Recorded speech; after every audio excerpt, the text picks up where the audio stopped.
Alright guys, so people are saying that J. Cole is disrespecting Jay-Z on track 2, Diss 2, and it's all because of one line. On cloud 9, now signed to my hero, one of the so-called kings of this rap thing that I swear to usurp. Whether it's the Twitter timeline, YouTube breakdowns, or even higher up hip-hop media people like Joe Budden, a lot of people heard that line and took it as a shot. Y'all think it's a shot? One of them so-called kings that I'm The so-called gonna part. usurp. You can find two other words instead of so-called right there. In what world come is on, so-called Yeah. not? A shot. I'm down to be reaching. But before we even jump to the disrespect, let's slow down for just 2 seconds. What do the words so-called actually mean? Well, by definition, it's an adjective suggesting that someone or something may not really be living up to whatever they're called. So based on that definition, yeah, it does seem to be disrespect. And without understanding J. Cole, you probably saw that line in the same way, but the real truth lies in his own words. Because when Cole first came in, he was like a lot of rappers. He wanted to be seen as this undisputed king, and he wasn't subtle about it. He literally had a running series built around Simba from The Lion King, the young lion destined to wear the crown. It started in 2007 on the come up. And I can't wait to be the king, nigga, young Simba. Then he doubled down on the warm-up in 2009. I was like a young Simba, couldn't wait to be the king. Now nigga is the prince. And he dropped Return of Simba in 2011. That's the new king. And this'll all be mine? So including the audio from the actual Disney movie really says it all. And when you look at the subject matter of the track, it's clear where J. Cole's head was at. For me, I want Jordan numbers, LeBron footing. Every song in that Simba series is basically him documenting a different stage of the exact same hunger. How do I go from a prince to a king in hip hop? And that theme doesn't even stop when he gets a deal. It follows him into his debut album. Sign from the heart, young Simba been aligned from the start. Whether a scholar or a fiend, watch a pawn become a king. Cole. That mindset carried right into Born Sinner in 2013, where even the album cover is literally a crown. And it wasn't just about Cole wanting the crown for himself, he genuinely idolized the guys who already had it, especially Jay-Z. So much so that Cole said the first time he saw Hove in person, he was literally glowing. And then I saw Jay one time, and that nigga was glowing blue. And as I got older later in life, I realized the reason why I probably saw their aura was because these niggas were like North Stars to me. But here's the key. As Cole grew, he started realizing something that every artist learns the hard way. You will never get 100% of the people to crown you. It's impossible to get every hip-hop fan on your side and to have them agree that you are the king. Because even with Jay-Z, who's personally #1 on my list, you could still find people who won't put Hove in their top 10. Some people might say Rakim, some might say Big Daddy Kane, Slick Rick. Some kids might say Juice WRLD or even NBA Youngboy. So at the end of the day, everyone is a so-called king. There's no universal crown. Ego is the Enemy by Ryan Holiday. This is a great book. The earliest example of this perspective from Cole goes as far back as 2014 Forest Hills Drive, where on Fire Squad, he makes a very specific statement about the crown and being the king. It's done. Ain't gonna be no more king. Be wary of any man that claims, cause deep down he clings onto the need for power. In reality, he's a coward. It's on this record where Cole spells out exactly what I'm talking about. He's basically saying the crown doesn't last. It's not permanent, it's temporary. It's an illusion that gets passed around from one ego-hungry person to the next. Eventually, your run will come to an end, and no matter what you accomplish, one day the world will move on, and that's why he says to be wary of any man who claims the crown, because the need to claim it usually comes from insecurity, from the fear of being replaced or becoming irrelevant. And I get it, because if I'm being honest, I've been that guy. I've said that myself. Like, I want to be known as the guy that has the best videos in hip-hop. I need that. Why do I need that title? Why do I need people to see me like that? Why do I care so much about everybody else validating me? The real answer is ego. I want the cosign. I want to be on the list. I want people to know my name.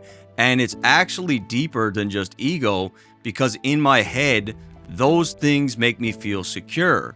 Like if I stack enough praise and accolades, there's no way I can ever fall off. And this is a huge part of the theme of the fall off and even that trailer he dropped. That, yes, of course, it's not going to last forever because somebody else has to take that spot. And that's how show business has been since forever. Because everybody in the entertainment business eventually looks back at a moment in time where they felt like a king and perhaps the world treated them like one, but it faded. We're winning. Let's keep winning. Cut the check. Cut the check. The crown isn't permanent, it's borrowed, and Cole expands on this even more in False Prophets.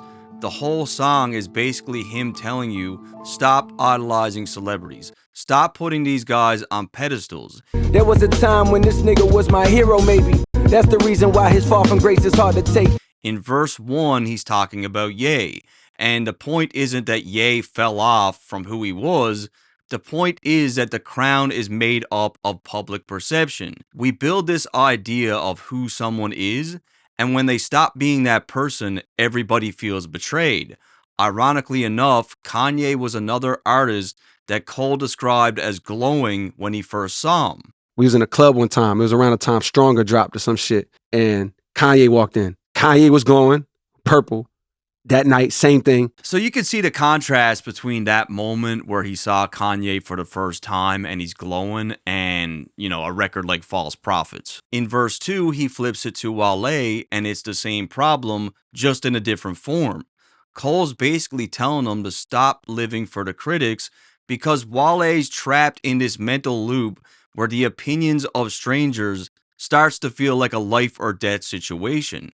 That's the exact same thing I was talking about with myself. And J.Cole relates to this perfectly because he was once a guy that thrived off these moments and these cosigns.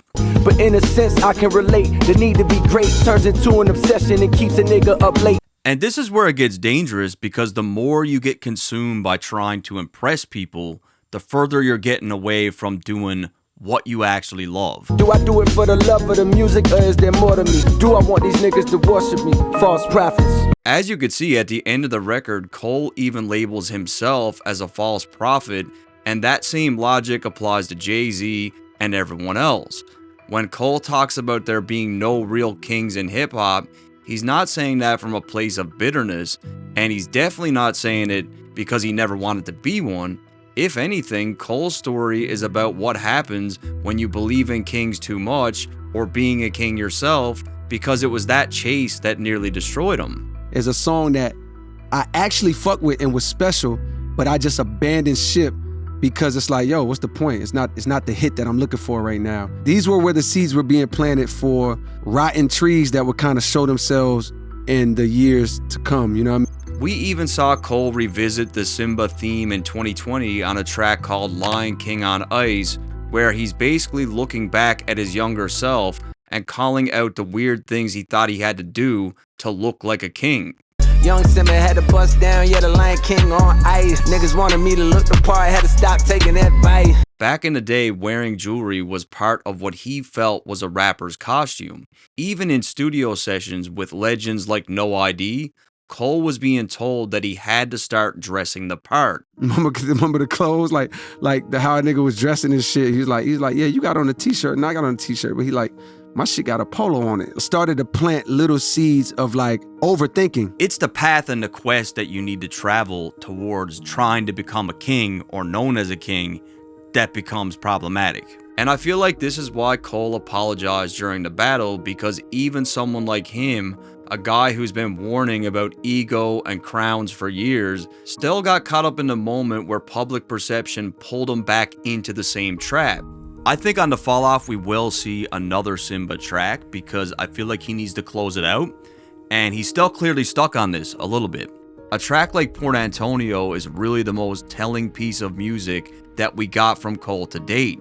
He's literally saying that the things that these guys are willing to do to be perceived by the public as a king aren't things he's willing to compromise. The main is no king. That means I gotta dig up dirt and pay the whole team. Algorithm bot niggas just to sway the whole thing. Social media competing for your favorable memes. Just imagine if Cole actually joined in on all that toxicity.